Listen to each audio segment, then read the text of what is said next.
Pemirsa, pasokan telur ayam konsumsi untuk wilayah Indonesia Timur aman dan mencukupi. Kondisi ini dipengaruhi oleh adanya sentra peternak ayam petelur di Kabupaten Sidrap, Sulawesi Selatan. Terdapat 5 juta ekor ayam petelur diternakan di kawasan ini.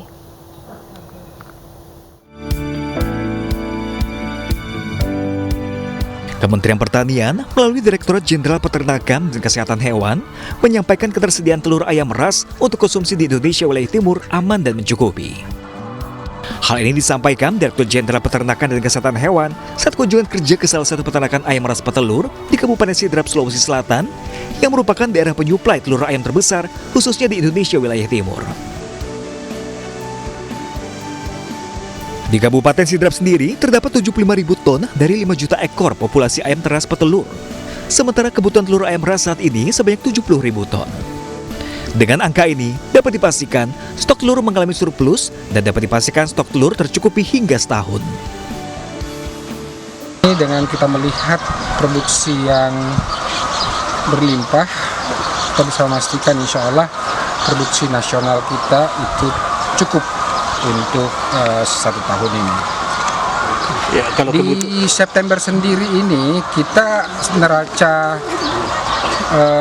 produksi kita itu ada tersedia kurang lebih 36.000 ton surplus sampai untuk bulan September ini, dan nanti pada akhir tahun itu ada surplus kurang lebih 95.000 ton. Jadi insya Allah produksi telur kita secara nasional. Alhamdulillah kalau produksi di sini cukup melimpah, bahkan di sekitar Sulawesi Selatan ini kita masih bisa memenuhi, bahkan untuk memenuhi kelebihan produksi kita itu kita bisa mengcover untuk Indonesia Timur, bisa ke Kalimantan, ke Papua, bahkan. Dengan situasi ini, pemerintah pun mendorong peternakan ayam ras petelur di Kabupaten Sidrap untuk terus meningkatkan produksi dan merambah ke ekspor telur nantinya. Dari Sidrap, Sulawesi Selatan, Erwin Eka Pratama, iNews melaporkan. Ya, pemirsa, pandemi corona berpengaruh terhadap meningkatnya risiko stagflasi dan resesi di berbagai belahan dunia. Untuk menghadapi itu semua, pemerintah Indonesia memperkuat ketahanan pangan nasional. Kinerja perekonomian global tengah menunjukkan fluktuasi akibat gejolak pandemi coronavirus.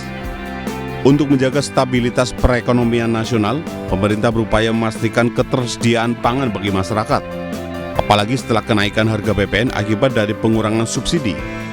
Kita akan menghadapi target-target inflasi yang secara nasional kita menargetkan untuk pangan di bawah 5%. Karena dari sundulan inflasi dari sektor energi itu bisa sampai 1,6 sampai 2%. Jadi kita harus berhati-hati dan sundulan langsung itu selalu ke sektor transportasi. Sementara dari sisi pembiayaan, pemerintah menyediakan bantuan kredit usaha rakyat KUR yang dapat diakses oleh pelaku sektor pertanian dengan bunga sebesar 3% hingga akhir tahun 2022. Tim Liputan iNews melaporkan. Ya, pemirsa, kami akan memberikan referensi waktu luang Anda di weekend ini dengan mengunjungi Museum Seni Rupa dan juga Keramik di Kota Tua. Seru sekali ya wisata edukasi dari Museum Seni Rupa dan Keramik Kota Tua ini menghadirkan banyak koleksi, Wilson. Seni juga ada di situ dari berbagai media dan kontemporer yang bertujuk Founding Finding Text.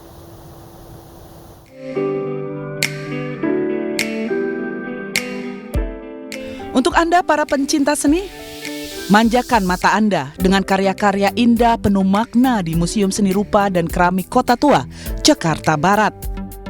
Pengunjung dapat menikmati pameran koleksi seni media dan kontemporer Founding Finding Text.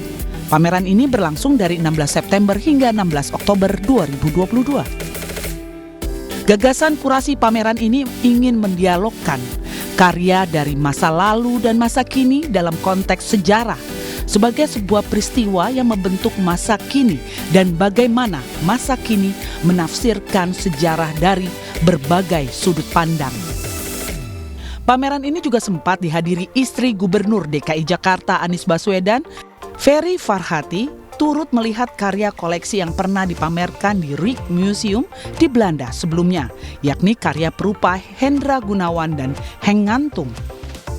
Selain itu juga terdapat karya lewat berbagai media mulai dari keramik, kanvas hingga digital oleh para perupa seperti Antin Sambodo, Gelar Sumangri, Dwi Tunggal, Arif Bacok Swicaksono, dan seniman lainnya. Yang berkaitan dengan koleksi Museum Seni Rupa dan Keramik. Kami menampilkan 3 hal. Yang pertama koleksi museumnya itu sendiri, kedua adalah karya-karya dari seni media, dan yang ketiga adalah karya-karya kontemporer. Di koleksi museum ini kami menampilkan 2 seorang perupa sangat bersejarah dalam sejarah seni rupa kita, yaitu Hendra Gunawan dan kedua adalah Henk Ngantung. Banyak orang bicarakan dan kemarin kita pamerkan di Rijksmuseum oleh Museum Seni Rupa Keramik bekerja sama dengan banyak instansi adalah pengantin revolusi seperti yang di belakang saya ini. Dan yang kedua adalah Henk Ngantung, mereka menampilkan sejumlah karya sketsa peristiwa Linggarjati, yaitu tokoh yang sebelah kanan saya dan peristiwa-peristiwa yang berupa momentum-momentum bersejarah. Karya-karya di pameran ini diharapkan dapat dinikmati berbagai kalangan, terutama generasi muda. Dari Jakarta, Raisa Nadia, Zulkarnain, iNews melaporkan. Ya pemirsa, selain adanya pameran di Museum Seni Rupa dan Keramik di kawasan Kota Tua ini juga menggelar kegiatan belajar membuat keramik dan juga gerabah. Langsung saja kita ikuti bagaimana keseruan membuatnya bersama rekan Lika Apriliani langsung dari Kota Tua. Lika, mungkin boleh diceritakan kepada kami keseruan di sana itu bagaimana? Ya baik Deta Wilson dan juga pemirsa, di mana saat ini saya sedang berada di seni ataupun Museum Seni Rupa dan juga Keramik yang berada di kawasan Kota Tua, Jakarta Barat. Nah, di sini mereka mengadakan pameran seni rupa dan juga kontemporer yang bertajuk Founding dan juga Founding Text. Di sini di mana Founding Text ini bertemakan atau mengeluarkan karya dengan masa lalu dan juga masa kini dalam teks sejarah. Nah, di Museum Seni Rupa ini tidak hanya ada pameran saja, namun ada berbagai hal ataupun berbagai kegiatan yang menarik, salah satunya dengan membuat gerabah. Nah, saat ini saya sudah bersama Pak Hendra sebagai instruktur pembuat gerabah. Selamat siang Pak Hendra. Untuk material yang dibutuhkan untuk membuat gerabah ini apa aja nih Pak? Ya, ini jenis tanahnya interwear. Membedakannya warnanya agak gelap. Ada warnanya yang agak putih, terang itu jenisnya stoneware. Ya, stoneware. Kalau Pak Hendra ini atau pembuatan gerabah ini butuh berapa lama nih Pak?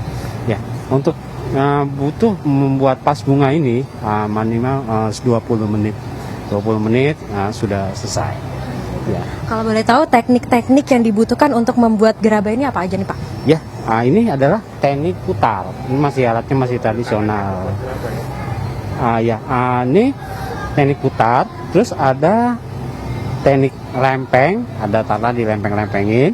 Lanjut ada teknik filin, terus ada teknik pijit atau teknik pitching, terus ada teknik cetak. Itu yang digunakan membuat gerabah. Oke, kalau gitu aku boleh mencoba Pak pembuatan gerabahnya Pak Hendra? Boleh gantian ya? Selagi saya mau mencoba membuat gerabah ini, saya kembalikan dulu ke Deta dan juga Wilson di studio. Baik, terima kasih Lika sudah memberikan informasi mengenai akhir pekan untuk lebih produktif dan juga kreatif di sana. Seru banget itu. Betul sekali, kita melihatnya jadi pengen ya tertarik ke sana. Nah, tapi di akhir pekan ini pemirsa ada juga hal lain yang bisa Anda lakukan seperti di wisata Tebet Eco Park yang sudah kembali beroperasi pada 15 Agustus 2022 lalu. Kini masyarakat yang berkunjung ke Tebet Eco Park ini wajib mendaftar terlebih dahulu di aplikasi Jaki. Taman kota bernuansa sejuk dan juga asri di Tebet Eco Park ramai dikunjungi warga setiap akhir pekan. Mayoritas pengunjung berolahraga sambil menikmati suasana hijau taman kota. Tebet Eco Park juga dibuka setiap hari pemirsa dengan menerapkan 2 sesi, yakni sesi pertama pada pukul 7 pagi sampai dengan pukul 11 siang dan sesi kedua pada pukul 1 siang hingga 5 sore. Kini terdapat aturan baru, yakni pengunjung ini wajib melakukan pendaftaran melalui aplikasi Jaki.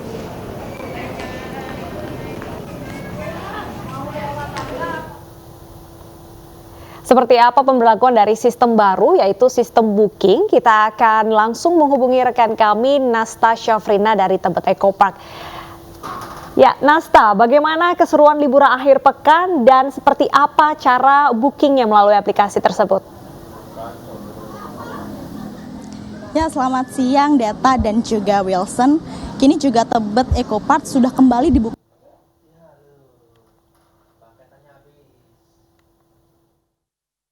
Untuk mendaftarkan diri melalui aplikasi Jaki. Namun sayangnya pantauan kami dari tadi pagi ini masih banyak sekali masyarakat yang belum mendaftarkan diri, dan alhasil tadi pagi juga sempat banyak tumpukan antrean yang berada di depan lobi Tebet Eco Park. Nah, kali ini saya akan menginfokan bagaimana caranya untuk mendaftarkan diri aplikasi Jaki. Kemudian setelah muncul aplikasi Jaki, di sini masyarakat diwajibkan untuk mengisi data diri seperti nomor HP, kemudian juga nomor KTP, dan terakhir ini adalah email. Setelah itu barulah terdapat beragam pilihan menu. Di sini terdapat pilihan menu yaitu ruang ketiga. Di sini ruang ketiganya ini berupa Tebet Eco Park. Di sini masyarakat bisa memasuki itu. Lalu di sini terdapat pilihan menu. Pilihan menunya ini beragam. Yang pertama ini yaitu jumlah kunjungan. Sehingga di sini juga masyarakat bisa memilih berapa. Kemudian juga yang kedua ini adalah sesi, di mana juga di sini terdapat 2 sesi. Sesi pertama ini yaitu dari pukul 7 hingga pukul. Nah, seru sekali ya, ini bisa menjadi alternatif untuk warga bisa berlibur ke sana. Dan pemirsa, usai jeda, iNews yang masih akan kembali dengan informasi menarik lainnya. Tetap bersama kami.